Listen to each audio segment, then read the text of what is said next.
क्या middle east में किसी बड़े तूफान की आहट होने वाली है? क्या आसमान में मंडराते उड़ते रडार किसी बड़े सैन्य खेल का हिस्सा है? जी हाँ, ईरान की सरहदों पर अब सिर्फ जमीन से नहीं बल्कि बादलों के बीच से भी पैनी नजर रखी जा रही है।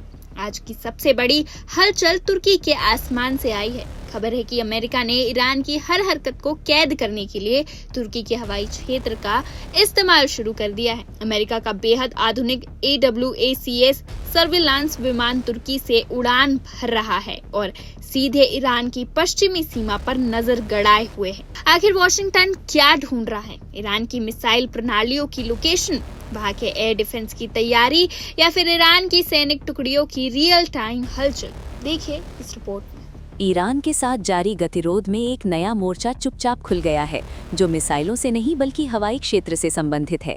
पहली बार संयुक्त राज्य अमेरिका ने किसी भी खुले संघर्ष के शुरू होने से पहले ही ईरानी सैन्य गतिविधियों की निगरानी के लिए तुर्की के हवाई क्षेत्र का उपयोग करने की सूचना दी है। तुर्की से उड़ान भरने वाले एक अमेरिकी निगरानी विमान ने ईरान की पश्चिमी सीमा पर उसकी गतिविधियों पर नजर रखी, जो ये संकेत देता है कि ये क्षेत्र टकराव के और करीब पहुंच सकता है। इसमें शामिल विमान एक अमेरिकी AWACS था, जो एक उड़ने वाला रडार प्लेटफॉर्म है और विशाल दूरी तक सैनिकों की आवाजाही, मिसाइल लॉन्च और हवाई रक्षा की निगरानी करने में सक्षम है। इसका मिशन बताता है कि वॉशिंगटन ईरान की सैन्य स्थिति पर वास्तविक समय की जानकारी जुटा रहा है, जो संभावित आकस्मिक अभियानों के लिए आधार तैयार कर सकता है। ऐसा सहयोग ये भी दर्शाता है कि अंकारा इस विकसित होते गतिरोध में एक शांत लेकिन महत्वपूर्ण भूमिका निभा सकता है। ये सब तब हो रहा है जब कूटनीति अभी भी जारी है। अमेरिकी और ईरानी अधिकारियों के जनेवा में फिर से मिलने की उम्मीद है, जबकि वॉशिंगटन इस बात पर जोर दे रहा है कि ईरान को शून्य यूरेनियम संवर्धन स्वीकार करना चाहिए। राष्ट्रपति डोनाल्ड ट्रंप का कहना है कि वे सैन्य विकल्पों पर विचार कर रहे हैं और तेहरान को चेतावनी दी है कि उसे एक उचित समझौते पर बातचीत करनी चाहिए। इस बीच ईरान एक जवाबी प्रस्ताव तैयार कर रहा है, लेकिन उसने हमला होने पर कड़ी जवाबी कार्रवाई की चेतावनी भी दी है।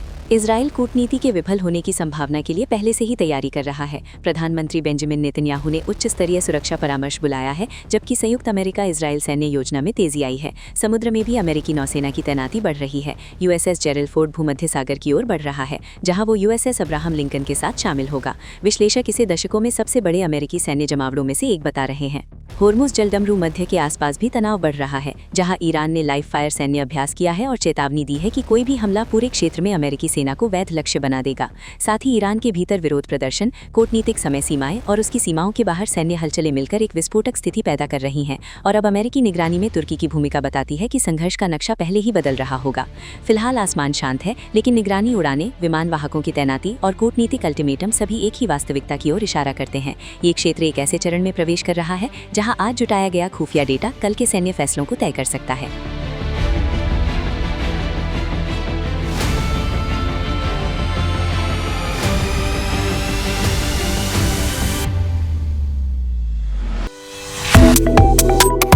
Subscribe to One India and never miss an update. Download the One India app now.